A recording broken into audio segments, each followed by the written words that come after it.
The break is presented by Browning Trail Cameras, in association with Banks Outdoors and Browning. Closed captioning is brought to you by Alps Outdoors. The break is also brought to you by Indian Creek Shooting Systems, Browning Ammunition, HHA Sports, and Real Deal G2 Seeds. This week on The Break. All right, it feels good to be in a tree stand here in Missouri. It's my first hunt of the year. I've gotten a picture of our #1 shooter here on the home farm. Got a Browning Defender wireless cell phone picture of him. It sent it to me in the middle of the night. I'm trying to get my dad on that buck. You recording on here? All right, 4 good bucks hitting that scrape right in front of us. So with any luck, one of them will come in here during daylight. Jack will get his first buck. Hope so. It's right there! We've got at least 2 very mature bucks on the farm. Our #1 hit lister and a big body 9-point. I think my brother just shot him. Well, it's August 29th. I'm here on the home farm today planting the strip plot. Now, August 29th, the northern states, they've had their seed in the ground for 2 weeks or more already. The southern states, they haven't even started planting. Here in southeast Missouri, we're kind of in that transition zone. So it's always a guessing game on when's the right time to plant your seed here. So I really plan my planting around the rain and soil conditions. Hurricane Laura, the remnants of her, just moved through here yesterday.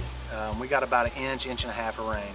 Prior to that, we've had a horrible drought. It's been super dry. So got in here today, worked this strip plot up, and it looks great. So I'm gonna get in here and plant it today. I'm planting 3 different varieties in the food plot, so in the long strip plot. So I'm just gonna divide it into thirds.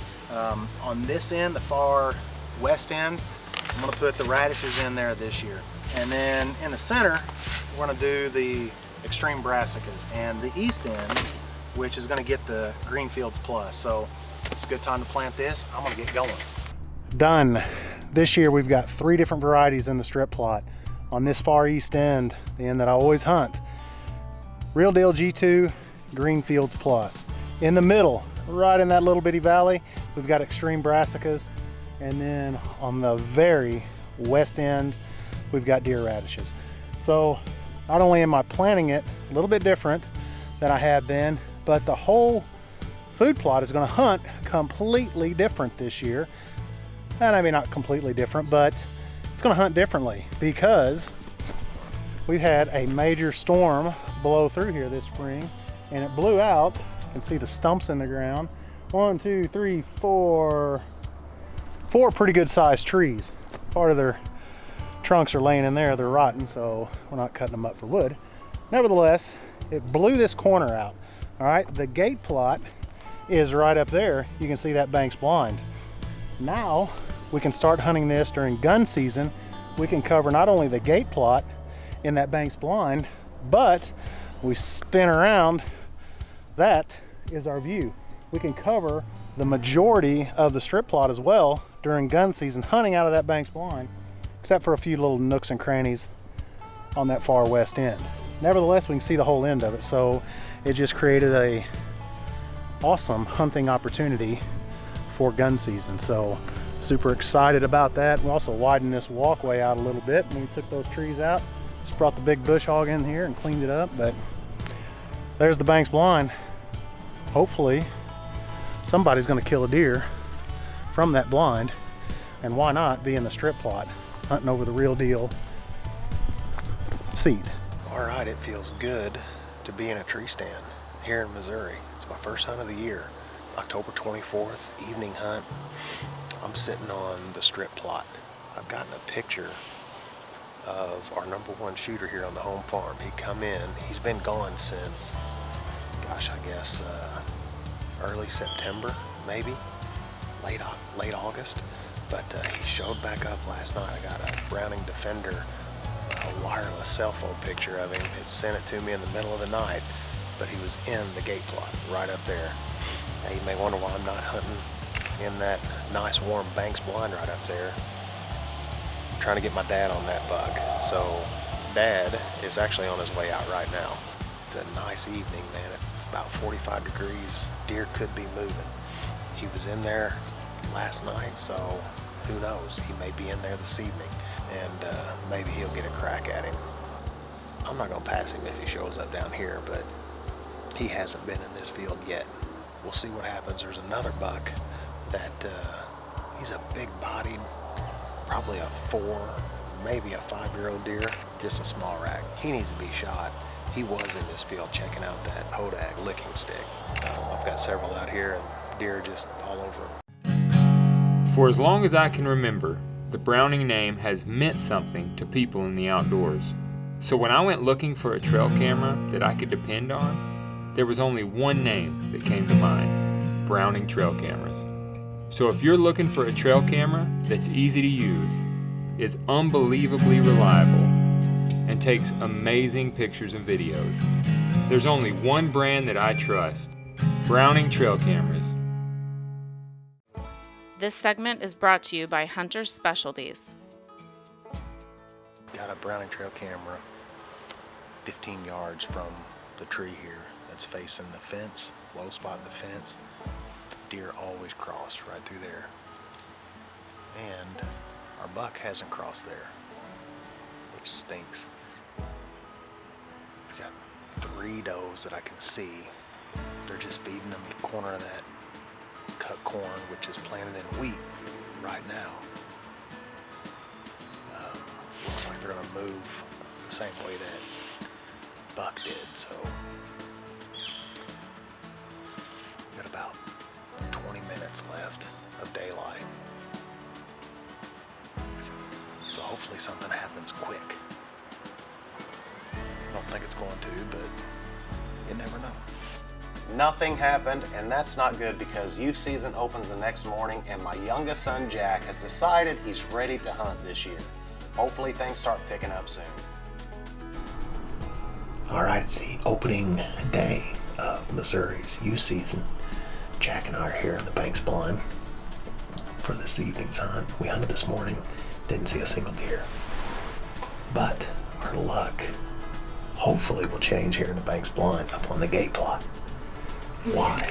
There is 4 deer that we got on the Browning trail cameras, and they're in this area, and me and my papa went hunting the other day, and there was a buck here, so I hope we get one. All right, 4 good bucks. 4 3.5 to 5.5-year-old bucks hitting that scrape right in front of us. So with any luck, one of them will come in here during daylight. Jack will get his first buck. Hope so. Opening day of Missouri's youth season produced a single squirrel sighting before dark. But there are a lot of bucks on the home farm this year, and Jack is after his first one, so none of them are off limits. We're getting off the food plots and headed to the heart of the woods the next evening, since most of the recent food plot activity has been at night. It was dead until the last 20 minutes of shooting light. I'm just going to let the next couple minutes of Jack's first encounter with a buck play out. Oh, God. If you can shoot it, you gotta hold steady though. Dad, I am scared. Don't be scared. Okay, you ready? If you can shoot it, aim good and get it. Dad, I don't know if I'm gonna get it. You gotta breathe. Okay. You ready? Breathe and squeeze the trigger. Okay, I think I'm gonna shoot. Okay, whenever you're ready. Okay, it's got its head in front of its body. Just wait. Just wait. Okay. You ready? Whenever you're ready. Oh God, I'm just freaking out. Hold it steady and squeeze. Okay, those leaves are in the way. Is that gonna affect anything? No, It won't. Okay, you ready? whenever you're ready. It's got its head in the way again. Okay, just wait for it to turn. Okay, I'm gonna shoot, right? Okay. I'm just freaking out, Dad. I can't. Hold it steady. Those leaves are in the way. Okay, here we go. Okay.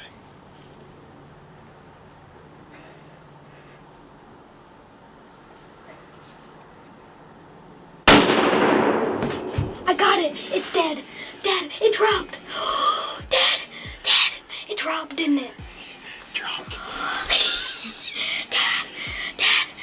Oh, gun. Hurry, Dad. Just get the gun. Dad. Oh my God. Dad. All right, good job. Oh, it jammed my finger, but I don't give a crap. That thing dropped. Yep. I hope that was the bug. I know It's a bug.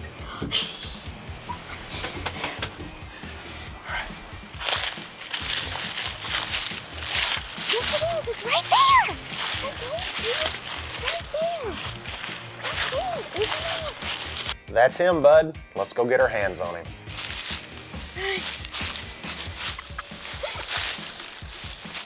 do you think about your first one, bud? It's a pretty nice one, I think. We were hunting all yesterday morning and evening and didn't see anything. We saw a doe yesterday evening and a buck, but it was a long little spike, but it was like 100, 200 yards away. And we thought we weren't gonna get nothing today, but it's about, 5:15 here. And we didn't think we were gonna get anything, and then at the last minute, this thing showed up. I'm very proud. Thanks, Dad. From western peaks to eastern woods, Browning Ovix is designed to provide optimal concealment at every distance. Browning Ovix is a versatile, multi-seasonal camouflage pattern that adapts to a wide variety of terrain types to break up your outline. From guns to technical apparel, Browning offers a complete system of gear with Ovix to maximize concealment.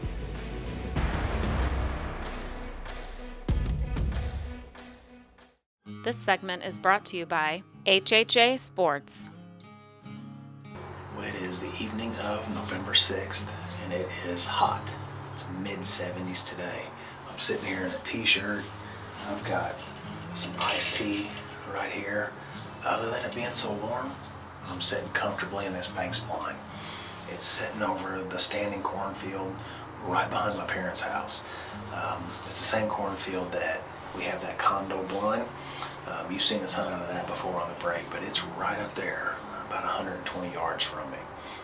It's not designed to bow hunt out of. So we moved this Banks right down here on the corn, basically on the road, the gravel road that goes through the farm here. So it's in a good spot. We're 20 yards off the standing corn here, and there's lanes cut in the corn that I can get out to, well, as far as I can shoot. I'll take a shot out to 45, 50 yards, maybe, if they're sitting there eating. So south wind, so we're relegated to blinds here to keep our scent contained. Can't hunt the home farm here with the south wind, so I'm in a blind, this blind here. My dad's up in the gate plot in that Banks. Got a picture of our #1 shooter last night, 15 minutes after daylight at 5:44. So he was there. We most consistently got him right up there. So hopefully tonight will be the night for Dad. He'll move through there and he'll get a crack at him. If for some reason he skirts the gate plot and comes down here, hopefully I'll get a crack at him. But he's most consistently been up at the gate plot. So we've gotten 95% of the pictures of him. Another night of nothing special, but we've got at least 2 very mature bucks on the farm. Our #1 hit lister, which I really want my dad to kill, and a big body 9-point. He's the biggest body deer that I can remember on the home farm. So he's really my personal #1 hit lister. A couple days later, it's hot once again, so I'm not really focused, and just when I least expect it, the 9-point is quickly approaching.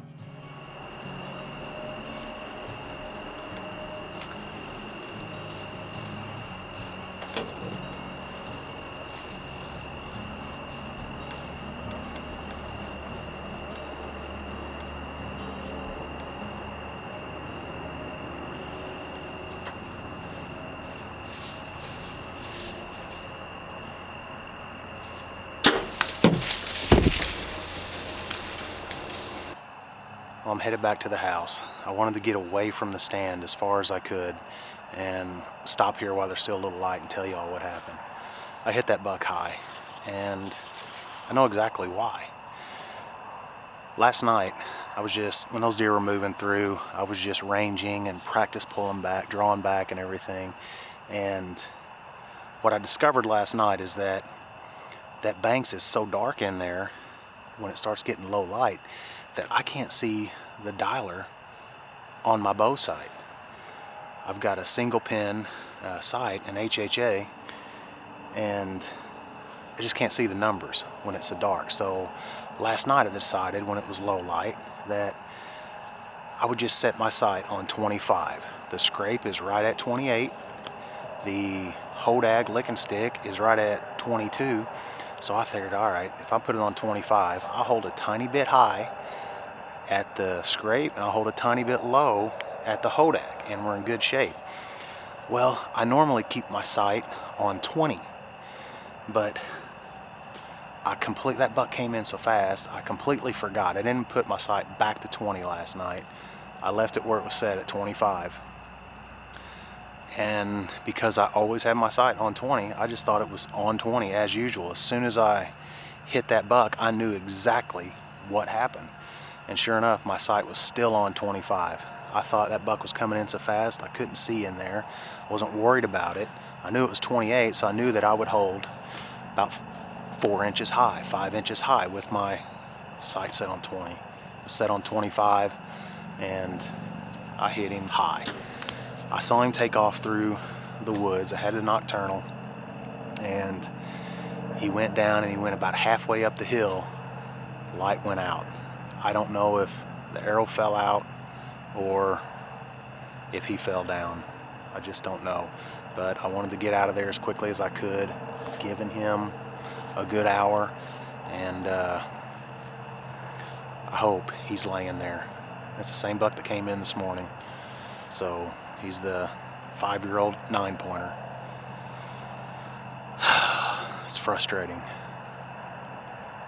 I hope it all turns out well. We'll find out here soon. Everybody knows what a key role water plays in attracting wildlife to their property.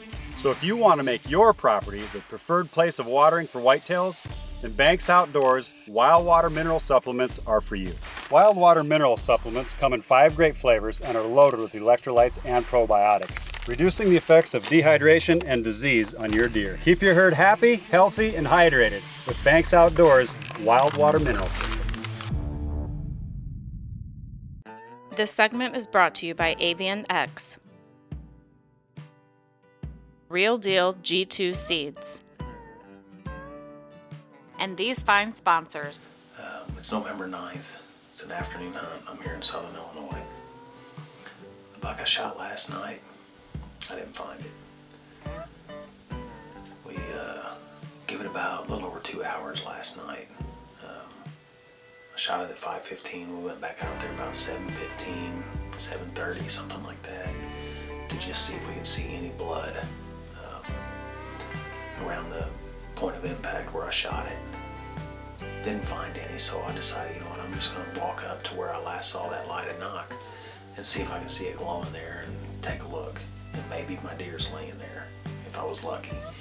Well, I couldn't find it last night. I couldn't see it, so I didn't want to walk in there too much. I just backed out, and we went in this morning. My dad and I couldn't find any blood where the shot was, so I decided I was just going to walk down in the ditch at the bottom of the hill and just walk along the creek there and try to find blood where he crossed the ditch. Well, I told my dad where I saw him last, and he just walked up ahead of me, and he ended up finding blood, probably 100 yards or so from where the shot was. So we picked up the blood trail there. It wasn't much, not much blood at all. And, you know, it was very spotty at times, and we blood trailed it for another couple 100 yards or so, and it just faded away to nothing. I hope, I'm optimistic. I'm not confident, but I'm optimistic that he'll make it.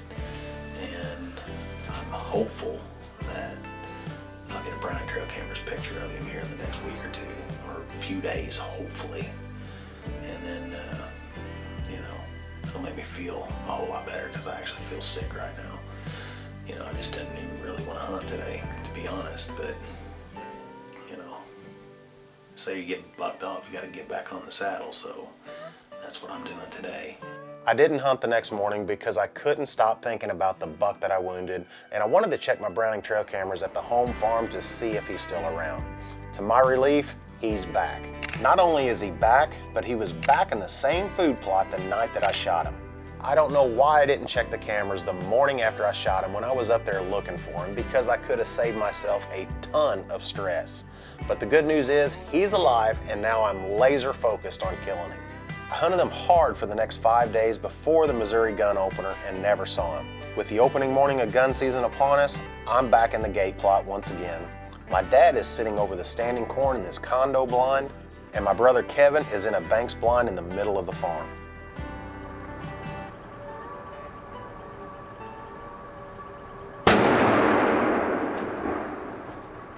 If you were looking for the deer in the woods, yeah, he wasn't there. Kevin said the buck came out of nowhere and he didn't have time to get the camera on him. But he did get the audio, so that's good. Well, it is the opening morning of Missouri's rifle season. I'm sitting here on the gate plot in this banks blind, same place I shot my 9-pointer about a week ago. Didn't recover him, as you know. He's still living, or at least was. I think my brother just shot him.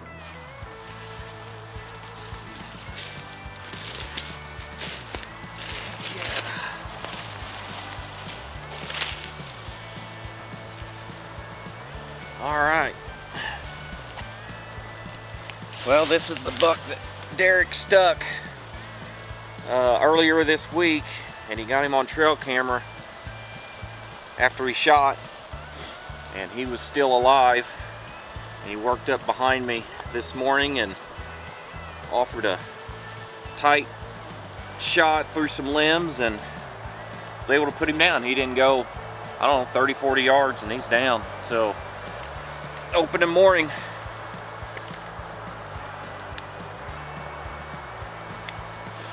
Man, he's a heavy 9-pointer.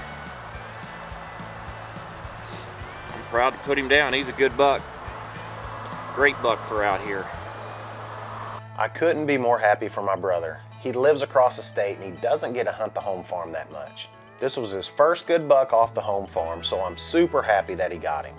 I'm also relieved. This was the first buck that I've wounded and not recovered, so I'm extremely relieved not only to have closure, but a happy ending to the story of this buck. Now, the story of our 2020 gun season isn't over. We've still got a great buck on the farm, and I'm hopeful that my dad gets an opportunity. You recording on here? But since the book on my wounded buck is closed, maybe I'll be the one who writes a new chapter in the Dirnberger family's 2020 deer season. It almost feels like it's my destiny that I'm gonna kill that buck.